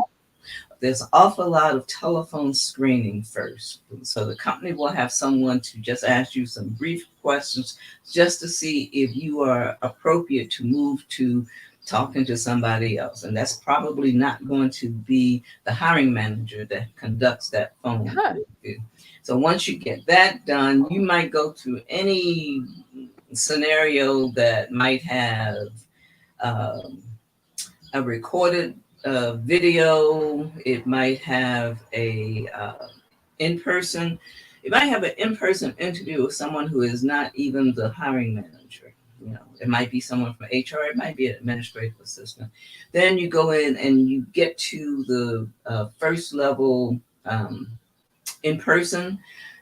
Okay, then they might pass you off to another person. So you Yeah. go and you interview, again, or it might be a panel. It might be six people sitting there, all of them At bombarding. one time? It could be, yeah, yeah. They do panel interviews, and all of them have your resume in front of them. So you want to be prepared for that, kind of things. And video interviewing can be very not nerve wracking because you're not talking to a real person. Oh. You're not face to face with them. You're on camera. Now, how you come across on camera might be very different from how you come across in person. Mm-hmm. Mm-hmm. And that's true. Mhm. Because then there's also this whole camera business is sometimes intimidating. You don't know what to do with it, right? It's like, what is all this? You got to pay attention to lighting. You have to Mhm. pay attention to what's in your background. You have to pay attention to what, like you told me, move over. So whether or not you, We're good friends, y'all. So yeah, right. whether or not you are conscious of your placement on the screen, any noises that might show up, any children that might walk behind you. So all of those things you have to um, take into consideration because you And, want to come across professional. yeah, and I think what's really interesting though, we don't even really realize now because everything has been in person, right, for years. And so now you're going to sit and tell me I got to now change how I present myself, how I sit in front of you. I got to do all this. It's a whole new world. It is. It is. And hiring has changed dramatically. And don't Hmm. forget that a lot of people get hired remotely and they never see someone face to face. So then you mean to say to me that they're going to be able to just say and do whatever they want to do? Well, because no, because you mean the work that they must produce? Hmm. No, they're going to give you instructions and tasks that you have said you have the ability Ah, to do, you have the experience to perform, and they expect you to produce. So you're not sitting home watching soap operas during the day. You are on camera. And you have relationships with these other people who are on camera because it's generally a team when it's a company. okay. So you're all Okay. working together. And you have to have your act together too. Yes, yes. So you can't go in there half stepping. No. No. So give us how we only have a couple minutes left. Ooh, Yeah, it was quick, but you're going to come back in another week or so. okay. So please give us how to contact you. Okay. So if people want their resumes redone or they want to hire you as a coach or whatever, how do they get in touch with you? Okay, so I have a website. It's very easy. It's resume, career, services with an S on the end.com. Okay. And you'll find a lot of information about the services there. But also on that website, you will be able to book a free 15-minute telephone consultation because you will have access to my calendar. Okay. And that short conversation determines whether or not I am the right resource for you. And I'm going to ask you a lot of questions about what your destination is. And I'm going to also ask you to share your existing resume with me. So we're having a nice conversation about, Okay. Tell me if this is right. Resume careers with the S. no career, no S on careers. Okay. So resume career services.com. Yes. Okay. So that's the website Yes. and they can get it in the thing. All right. Mhm. All right. Brenda Goburn Smith. And we're looking forward to working with you and having you come back. And we should probably have it set up so we could do some little testing interviews things. Oh, that'll be fun. That'll be fun. Yeah. Okay. Brenda Goburn Smith, thank you so much. We really appreciate it. We'll talk to you soon. Great. Thank you so much. Very nice talking to you as usual. As usual. All right. All Thanks, right. Doc. I love you. Bye-bye. Love you too. Our next guest is Rachel D. Graham, Director for External Relations with the Reginald F. Lewis Museum. Let's bring her on. See you later. Bye. Hi, Hi, Rachel. How you how are you? doing? I'm doing well, thanks. Good. So tell us about yourself. How you're over there at one of the best museums in town. Wow. So that's an interesting entree. So I do serve as the Director of External Relations here at the Reginald F. Lewis Museum. I've actually been with the museum just over 6 months. Oh, congratulations. Yeah, so it's a new role for me, but I absolutely love every single minute of it. And so, my favorite thing to talk about is the museum Yeah. and us being this like huge institution in the state of Maryland that has the pleasure of being in the city of Baltimore and who we represent and what we do. And so the Reginald F. Lewis Museum was founded in 2005. It is the largest African American museum in the state of Maryland. Until the building of NAMAC, my understanding, the National Museum of African American History and Culture, the Reginald F. Lewis Museum held the distinction of being the largest African American museum on the East Coast. And so we are more than a building, but we are an impressive building. We are an 82,000 square foot facility with right around 13,000 square feet of exhibition space.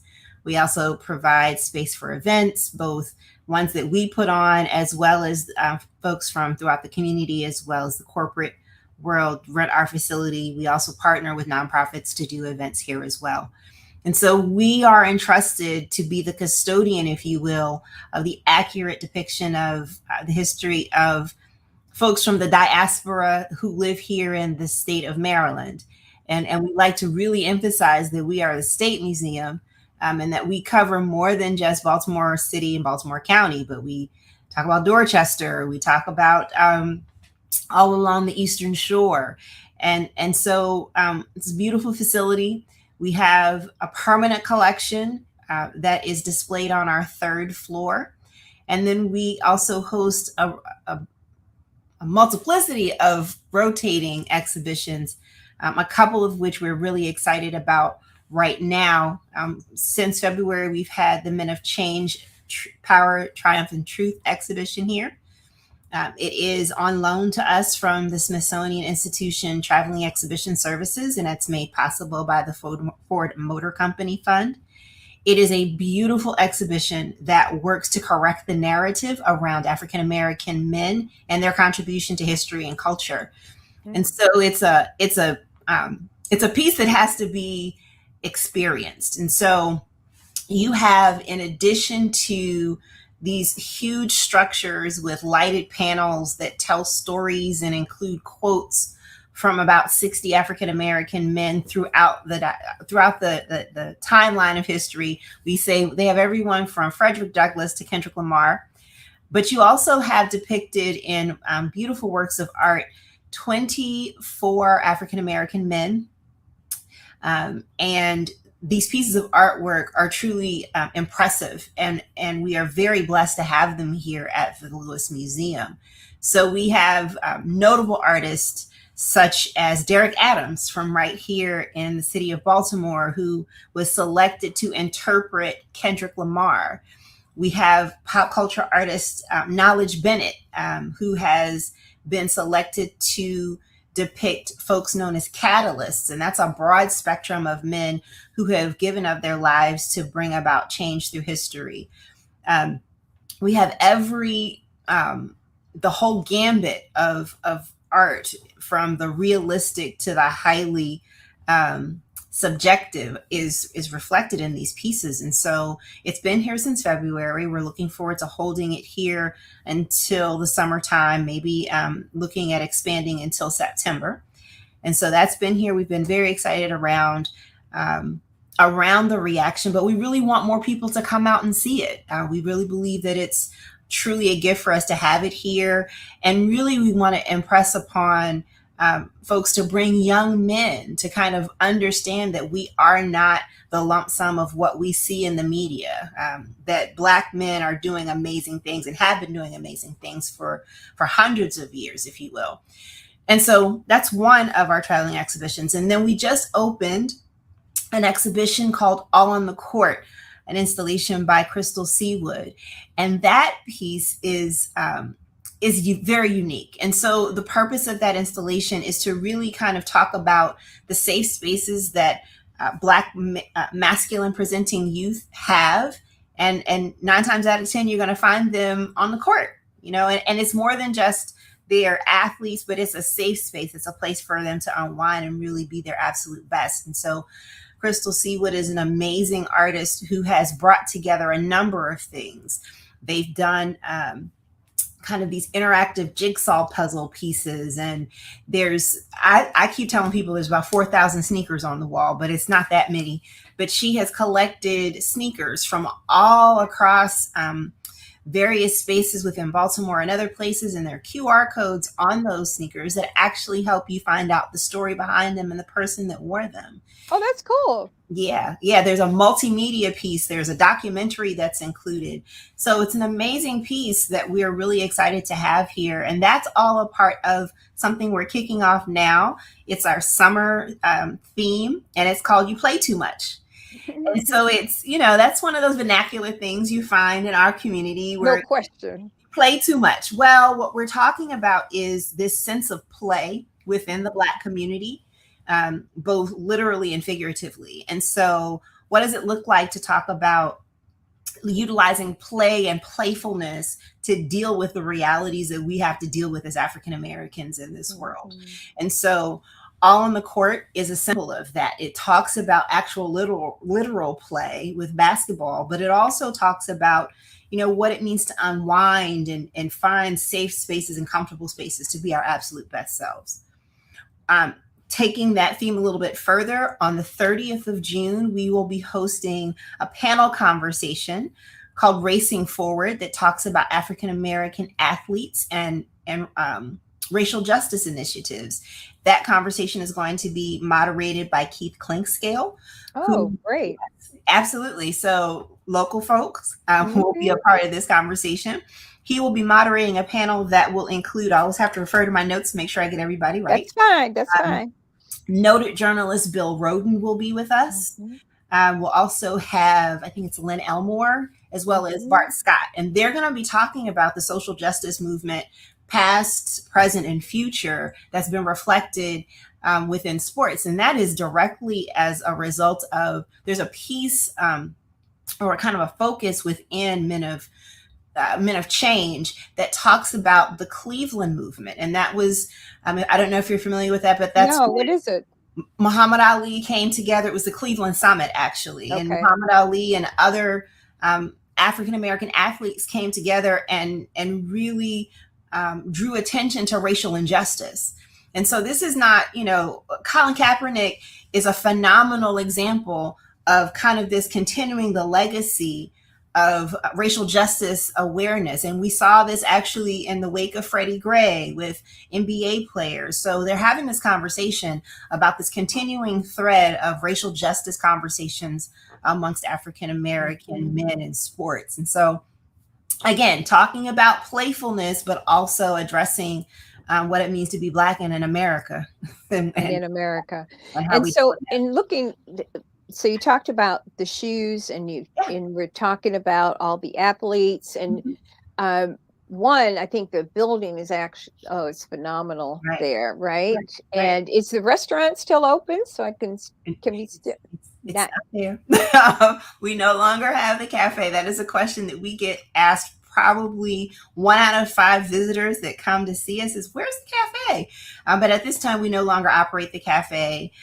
It was a hit, but there are, some things that we had to consider as it relates to operating a cafe full time, both structurally as well as operationally. We're looking at some alternatives. We have space. And so what would it look like to potentially do a rotating food truck experience kind of as a pop-up, because we do have the space to do that.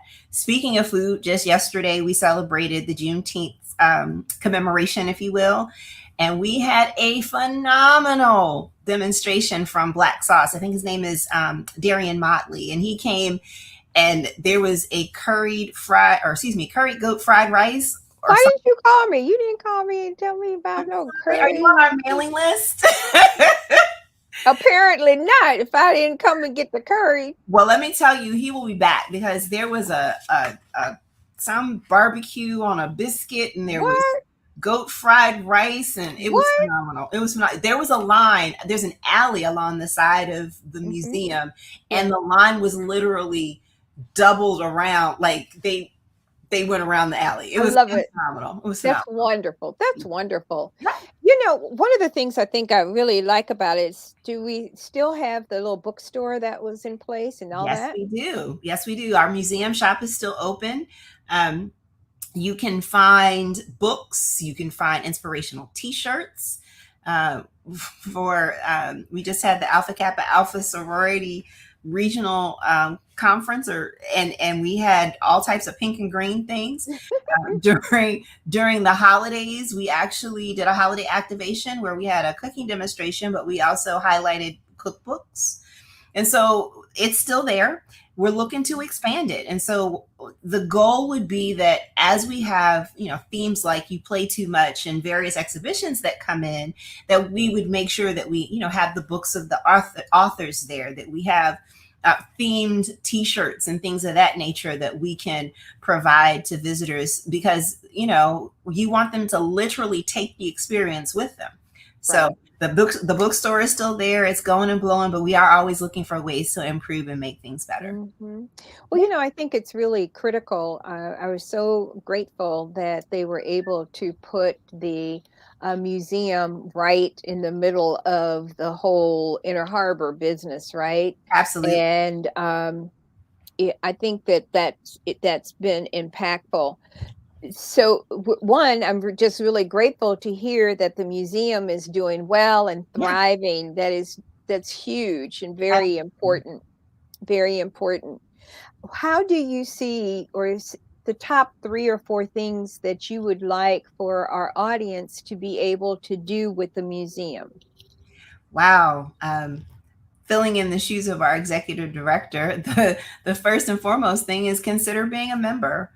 Membership is very important, both for sustaining the museum, but also when we look at things like bringing other exhibitions in. And so they want to know what your museum traffic looks like, who's coming to the museum.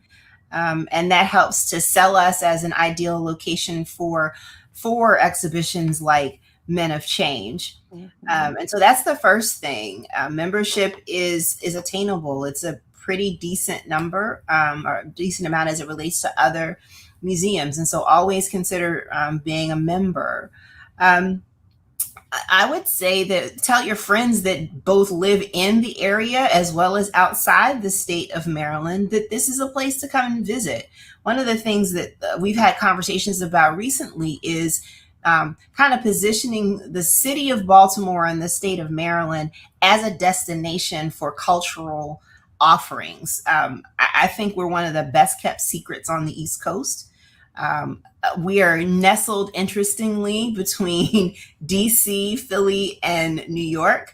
And for whatever reason, sometimes people don't remember about the cultural richness. And as a matter of fact, the folks that have come from this area who have contributed to Black culture and arts and history. And so, second thing, tell your people to come and visit both Baltimore as well as specifically the Reginald F. Lewis Museum. The other thing is that we are looking to kick off a capital campaign soon. And so, looking for support from folks as we look to improve and refine and expand the museum. The museum was open in 2005, and there are some things that have not changed a lot since then. And so I know one of the key focuses of our executive director, Terry Lee Freeman, is to really improve that third floor and, expand the content that is there, look at modernizing and making the museum experience different. One of the things we talk about all the time is that people don't come to museums for dead things. They come for, the alive and engaging content that's there. And so we're looking at ways to make that content a lot more desirable and to pull you in. We have a lot of things. There are a lot of things that we don't have on display. We have close to 11,000 pieces within our collection. And what?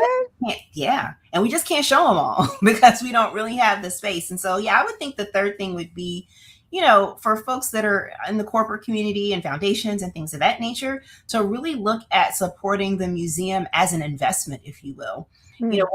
We're facing this very interesting time where the knowledge of what happened to descendants of the diaspora is what I refer to them as, because you can't really say African American, you can't just say Black. Right. Honestly, you really to pay homage and pay respect to it, you have to cover it all.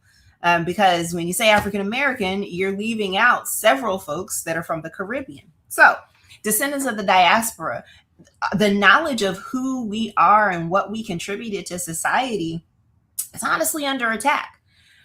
There's a meme that I saw floating around yesterday about the irony of Juneteenth being a national holiday, while at the same time, some of the same folks that voted for Juneteenth to be a national holiday are actively pursuing the misnomer of getting rid of the misnomer of critical race theory, which That's a whole nother conversation, girl. it's not. Critical race theory is a branch of legal study. What they don't want is the exploration of racial history. And so imagine People don't want to know, they don't want the truth. Right. And so imagine, okay, you have a national holiday, but according to them, you can't even talk about how we got to it having to be a national holiday. And so that's where institutions like the Reginald F. Lewis Museum become even more important. Yes. As a custodian, as a caretaker, as an interpreter, as a presenter of the authentic and rich, and sometimes, we have uncomfortable conversations about the history of descendants of the diaspora, specifically with a focus on those in the state of Maryland. Well, and the reality is that, what is that? Somebody said, and I don't remember, one of the television people said, you can't handle the truth. And so, Right. You can't handle the truth. Right. Quoting Jack Nicholson. Yes, you cannot handle the truth. In fact, it's real. Right. And so, I get it, but the truth is the truth. What happened happened. Yeah. And so in looking at all of the activities, what are the hours now? Have they changed with COVID, or what are we doing? So we are back to our pre-COVID hours. However, they are a little bit different than when they were when the museum first opened. And so the museum is opened Thursday through Monday.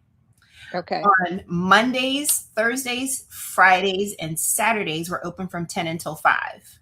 Okay. And on Sundays, we're open from 12 until 5. We're closed on Tuesdays and Wednesdays. And then there are some intermittent holidays that we are closed as well. And we try our best to let folks know that in advance, or remind them of that fact in advance. Yeah.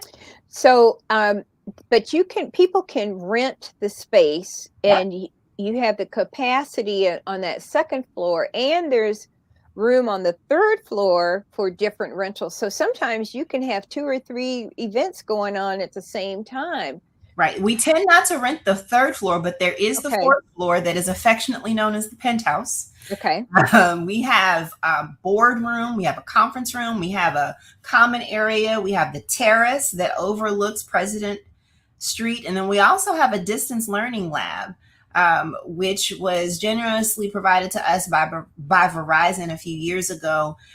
We'll actually be utilizing that a little bit more this summer. We have a group that's going to be coming in and doing some work with some interns during the summer. And so, yes, there is plenty of space.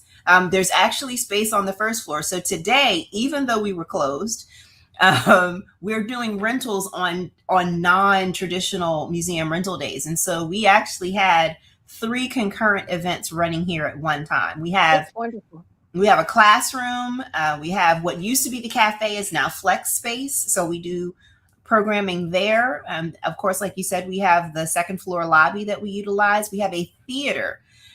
A lot of folks don't know this, but we have a theater that can accommodate both classroom style seating. We can do tables in there. We also have retractable stadium seating, as well as a mezzanine level at the top.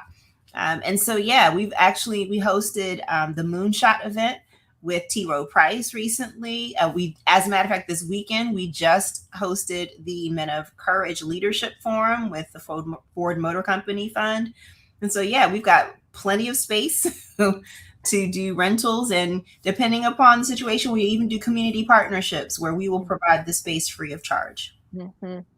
And so, now you have different hours there on the website, so we can put the website in there. Absolutely. People can get in touch with you, and the things how can you help them? What are your areas that you can help the public with? So I'll give you the website first. The website address is www.lewismuseum.org, and that's LEWIS. And so in my role, I wear a bunch of hats. Wait a minute. You said, hold on, I'm typing it in here. www.lewismuseum something. Yes, .org. Oh, okay. So I wear a few hats. Okay. I understand. Yeah, I wear a few hats, and a lot of times people hear external relations and they're like, "Oh yeah," they have no clue. So, so in my role, first and foremost, when folks see me, they know I handle marketing and communications for the organization. Okay. And so that's everything from, media relations, having wonderful conversations with you and aligning and lining up conversations with our executive director. That also includes our social media footprint. We have a wonderful person that's our digital media and design specialist, and she helps with us with our social media planning. But there's also the marketing of our exhibition. So working to generate the collateral materials, working with our Department of Interpretation, Collections, and Education to take the concept of a theme and deliver that as an actual marketing product. Working closely with the museum shop as we're, looking to grow and expand our work. But then there are the two things that always, like, people never really think of that I actually do. And so first and foremost, I'm the community relations person. And a lot of times that is the person that sets up our opportunities to go out into the community. So another thing that our executive director is very, very, very focused on, we're actually launching a strategic plan soon. And one of the key things that we learned in the information gathering process is that we need to be outside of the walls of the museum, which is very important when you consider the fact that we are a statewide museum. We are Baltimore based, but we are state required. And so taking us outside of the walls. And so part of my job is finding those things for us to do. So we have a few things that are coming up that are within the Baltimore area, but really looking for opportunities to get to the Eastern Shore, go up to Westminster, like go all the places where our demographic and those folks that need to learn more about the information that we hold. That's my job, to find those opportunities. But I also do a little bit of work when it comes to the legislative process and working with our board and our executive director as we get into session. So something that I went to the doctor yesterday, and she was surprised to find out that our museum is actually a state facility. And so we were mandated by statute. We are a part of the state. We get half of our funding from the state, and we are responsible for at least the other half. Okay. And so, every year we have to make sure that, we go and testify before our subcommittee and have those conversations. So working with our executive director around that, but also looking at engagement opportunities. So civic engagement is really a key thing that our executive director is focused on. Her background, she was the former president of the National Civil Rights Museum. And so one of those charges that she's given us is to establish ourselves as the public square. And that is the space where we have these uncomfortable conversations, or we advocate around policy, because one of the things that's important is that, yes, we can talk about the history, we can talk about the conditions that we deal with, but if we don't identify policy that's going to change that and then hold those accountable who are creating the policy, hold them accountable once getting into office, then what's the point? And so we've got some things that we're working with some other civic engagement entities. Hopefully we'll be able to make an announcement closer to August or September around some initiatives that we will be doing to keep the public informed, provide them with forums to talk with their elected officials, get them registered, but also activate the vote. So, registration is great, but there are a lot of registered people who don't vote for various reasons. That's a whole nother conversation, girl. I would say I'm not one to ever hold folks accountable. Wow. Here's an analogy that I always give folks. There was an episode of The Cosby Show where there was a conversation around presenting someone on a trash can lid. And so to tell people you have to vote, but you're presenting them options that you don't want to touch with a 10-foot pole. And so there's that. But we really want to make sure that we give folks the opportunity to talk to candidates in advance so they can hear what they have to say, but then also, make sure that the word gets out, hold them accountable, let them know what their issues are. And you should. We have to. This is not a game. Well, just know that we have a weekly newsletter that goes out, Okay. And we have our show. So please know that the Lewis Museum is always welcome here. So just Absolutely. know that you have a media partner who's willing to do whatever we can do to be supportive. Absolutely. Can Okay. I throw out there our social media handles as well? Please do. Please do. Great. So folks can follow us on Instagram and Twitter at, So what am I supposed to do? Put Instagram in there? What do I do? well, Can you type it in there? Type it in there. I'll type it in. Let me pull my keyboard over. Am I putting it in the comment section? Yeah, the little comment it Got says. it. Mm-hmm. Okay. I don't know how to do this part. Oh, okay. This So one, just I'll put it in the chat because I didn't have a window. I'll put it in the okay. chat and then you can copy and paste it. Okay. So it's going to be the @Lewis Museum, and that's for Instagram and Twitter. Okay. And then just search for the Reginald F. Lewis Museum on Facebook. That's the Okay. easiest way to do it. All right. That's great. Cool. All right. So thank you so much, Rachel.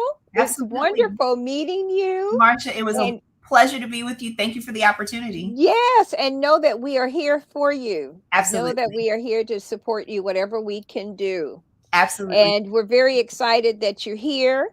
Yeah. And know that Rachel D. Graham is the Director of External Relations at the Reginald F. Lewis Museum. And it's right at 830 East Pratt Street, Baltimore 21202. So make certain that you go in, you got to get a membership and you got to support. And I would imagine that they still have their annual gala in the winter. We actually are moving the gala. We just had our gala in April, and we had it at M&T Bank Stadium, and people were floored. And so I love it. Look for us next year, same time, probably late April for our gala. Okay, that's All right. great. All right, Rachel D. Graham, the Reginald Lewis Museum. Thank you so much. Thank you, Okay. Marsha. All right. Well, this is all for today. Thank you all for joining us. This is chock full of good information. We appreciate you taking the time to look at us, and we will be back next week with more interesting people to talk to. And I'm Marsha Jews for WKIM Media Network, and we'll see you next week. Take care.